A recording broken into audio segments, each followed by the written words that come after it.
복 있는 사람은 악인들의 꾀를 따르지 아니하며 죄인들의 길에 서지 아니하며 오만한 자들의 자리에 앉지 아니하고 오직 여호와의 율법을 즐거워하여 그의 율법을 주야로 묵상하는도다.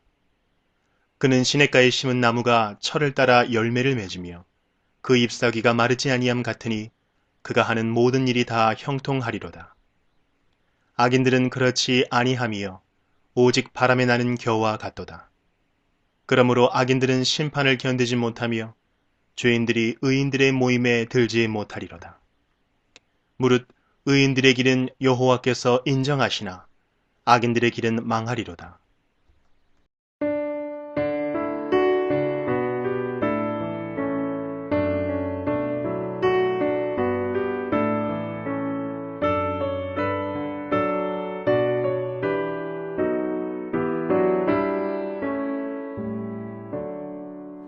온전한 만물을 알아 다 주를 찬양하여라 할렐루야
사랑 앞에는 풍파도 그치며 어두운 밤도 환하니 그 힘이 크도다. 하나님 사랑은 온전한 참 사랑 내 맘과 영에 채우사 새 힘을 주소서.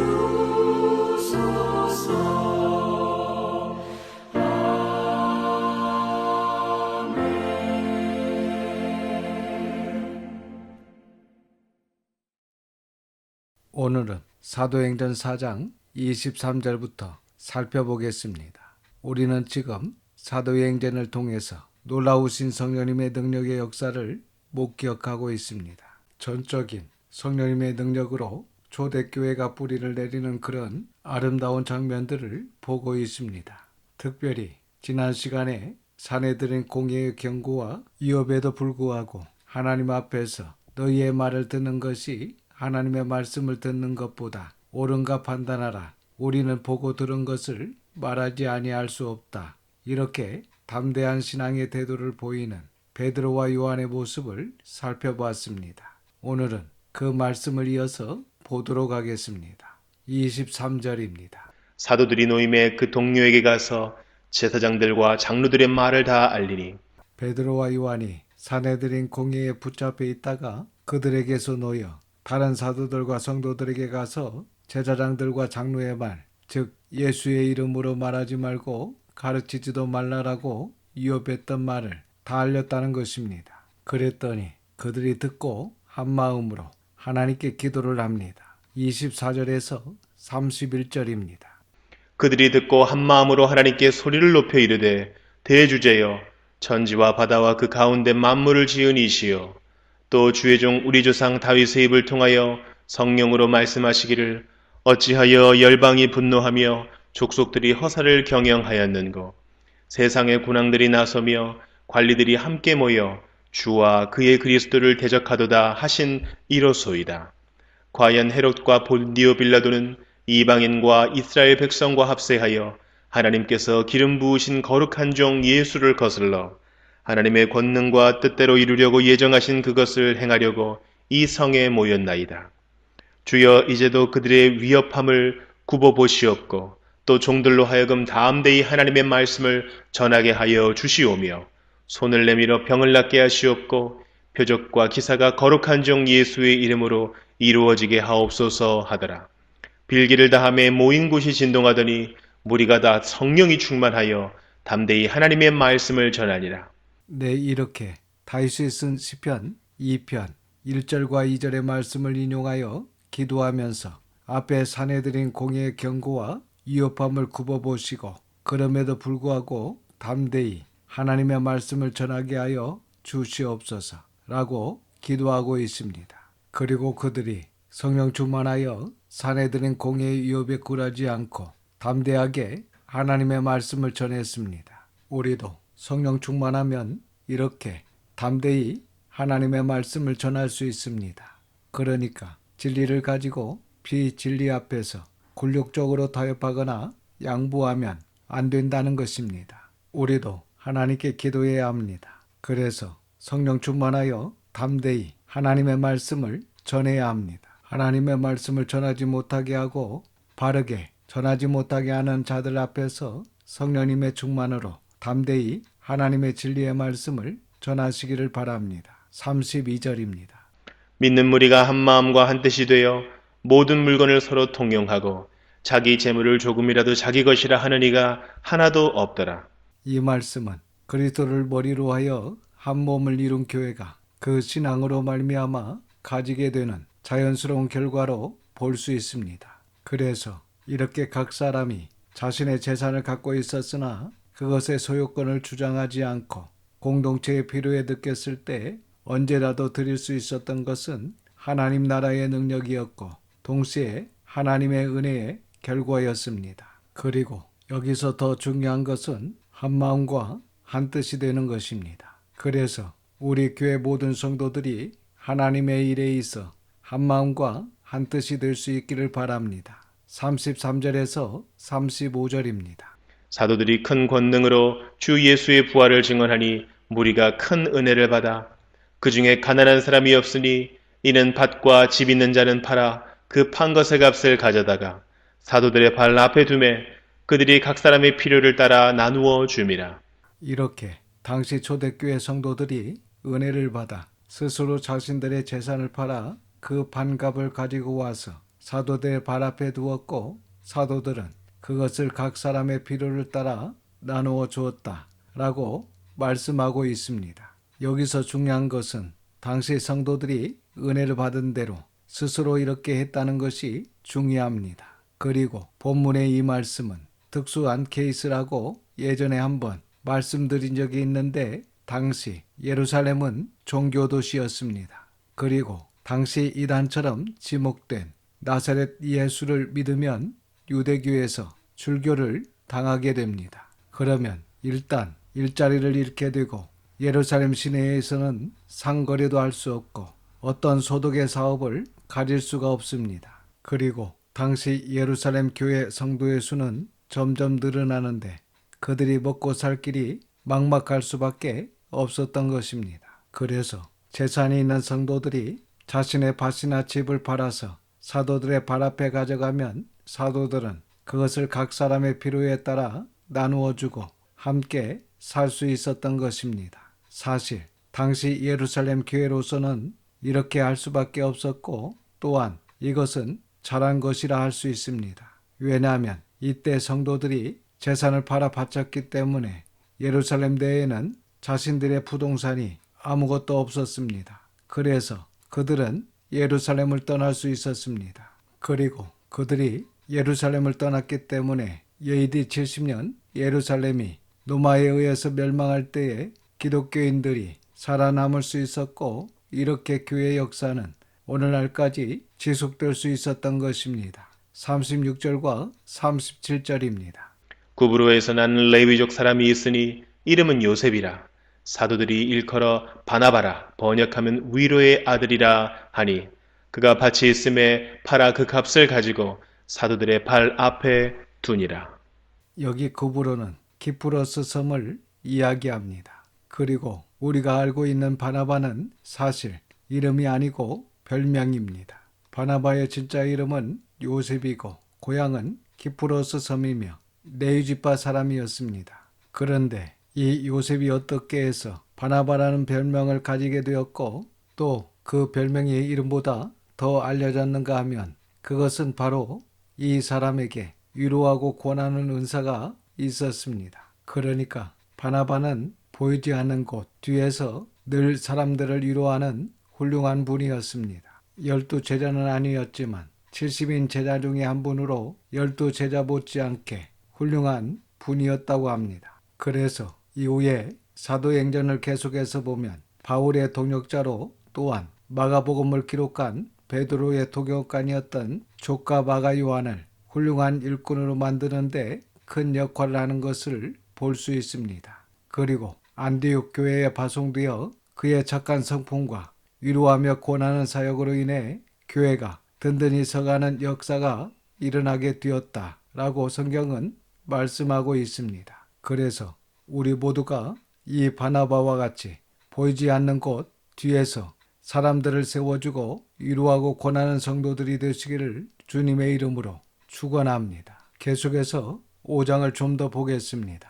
5장에는 아나니아와 삽비라의 사건이 나옵니다. 앞에서 초대교회 예루살렘 성도들이 자신들의 재산을 팔아 사도들의 발 앞에 놓았고 사도들은 그것을 각 사람의 필요에 따라 나눠주는 즉 자기 재산을 자기 임무대로 하지 않고 함께 공유하는 모습을 살펴보았습니다. 그래서 이 아나니아와 그의 아내 삽비라도 자신들의 소유를 팔아 바쳤습니다. 그런데 문제가 있었습니다. 함께 보겠습니다. 1절과 2절입니다. 아나니아라 하는 사람이 그의 아내 삽비라와 더불어 소유를 팔아 그 값에서 얼마를 감춤해 그 아내도 알더라. 얼마만 가져다가 사도들의 발 앞에 두니 사실 아나니아와 삽비라가 처음부터 재산의 반 아니면 재산의 일부분만 바치겠습니다 라고 자신들의 믿음만큼 바쳐도 됩니다. 여기서 문제는 전 재산을 바치지 않은 것이 아니라 정직하지 못한 것이 문제였습니다. 그러니까 그들이 얼마를 감춰두고 일부분만 가지고 와서는 전 재산을 다 바친 것처럼 거짓말하는 것이 큰 죄가 되었던 것입니다. 3절입니다. 베드로가 이르되 아나니아야 어찌하여 사탄이 네 마음에 가득하여 네가 성령을 속이고 땅값 얼마를 감추었느냐. 본문에 어찌하여 사탄이 내 마음에 가득하여 라는 이 말씀은 헬라어 원어를 직역하면 어찌하여 사탄이 너의 마음에 가득하도록 너가 허락하였느냐가 됩니다. 그러니까 이 말씀은 누가 허락했다는 것입니까? 그렇습니다. 아나니아가 스스로 사탄이 마음에 가득하도록 허락했다는 것입니다. 그래서 우리도 조심해야 합니다. 우리 마음에 부정적인 마음과 사탄의 생각이 들어올 때 허락하면 안 됩니다. 사탄의 생각을 잘라내야 합니다. 사탄이 주는 나쁜 생각, 악한 생각, 좋지 않은 생각, 하나님께서 싫어하는 생각을 빨리 잘라내지 않고 아나니아처럼 허락하면 사탄이 우리의 마음에 가득하게 되고 결국 성령님을 속이려고 하는 데까지 갈 수 있다는 것입니다. 얼마나 두려운 말씀입니까? 4절입니다. 땅이 그대로 있을 때에는 네 땅이 아니며 판 후에도 네 마음대로 할 수가 없더냐. 어찌하여 이 일을 네 마음에 두었느냐.